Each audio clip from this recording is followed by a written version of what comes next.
The arrogance of this administration is amazing. On one hand, the president says we've got to be fiscally responsible even though people are hurting. We can't keep spending. We've got to freeze spending. Here's the one hand. It's hard to be fiscally responsible when we have all these human needs and we're inheriting enormous deficits and debt, but that's a sacrifice that we're going to have to make. Families across the country are tightening their belts. Yes. And making tough decisions. The federal government should do the same.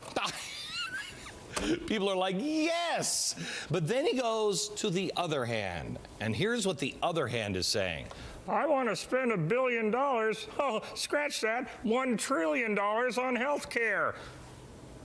We're not idiots. We're not buying the hand. Got it? He treats health care as if it's somehow or another separate from spending. This one's free. We're getting the money from a money tree. Then he realizes too late, gosh, that money tree doesn't exist. I don't care how many new taxes you conjure up to make it deficit neutral. Spoiler alert, it's going to cost you money. Otherwise, it wouldn't say the word tax 35 times on just what they've posted on the internet. You see, this adventure doesn't end well economically. No. And the president knows it. Yeah, he does. How do I know he knows? Oh, it's easy. This is his signature piece of legislation, right? This is the guy, I mean, this is the most important thing we can do.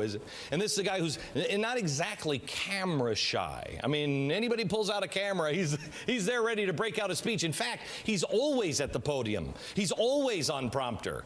16 American flags always ready to go right behind him. I mean, it's pretty spectacular. Where was he today on the issue? Oh, I don't know. That was, I don't have that answer. No, I don't know. The first attempt of his signature health care plan drafted by Pelosi. I'm just letting Nancy Pelosi draft it. The second one was, I'm just letting Harry Reid draft it. Yeah. This one, I don't know who drafted it, but it's up there on the internet. Yeah, you'll have to read through it. I don't know if you'll understand it, which is weird, because I thought he said that America didn't support health care because he didn't explain it enough. Wow, if you're going to launch your signature program and it's yours this time, you'd think that you'd explain it with a speech or something. Here is why the president doesn't want his fingerprints on this. He doesn't want any videotape at all of him endorsing his own package because A, it destroys health care as we know it.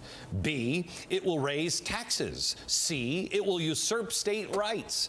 D, through spending and expansion of new government offices, it will give government more power and control than they could possibly ever imagine. And he's asking the Republicans to come with an open mind on Thursday. Open mind. Does that mean you're going to saw through the brain and just open it up like, I mean, how much of an open mind do you have to have if you're a fiscal conservative to agree with this when this plan broadens the tax base for high-income taxpayers, orders a comprehensive database on health claims, which that sounds good. That doesn't sound like there's any more red tape for our doctors there.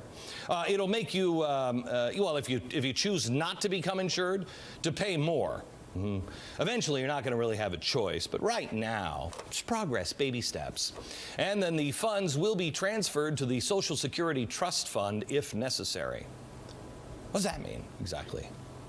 And they're calling this bill a compromise. So we got all the Republicans in and they compromised on this, or no. And they didn't compromise with the American people who are 58% against this. No. And the Republicans, they don't even really need.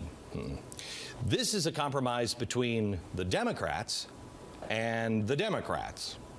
That's who he's bringing together. I'm reaching all the way to the end of the aisle and bringing everybody together. It's like a far-left smorgasbord.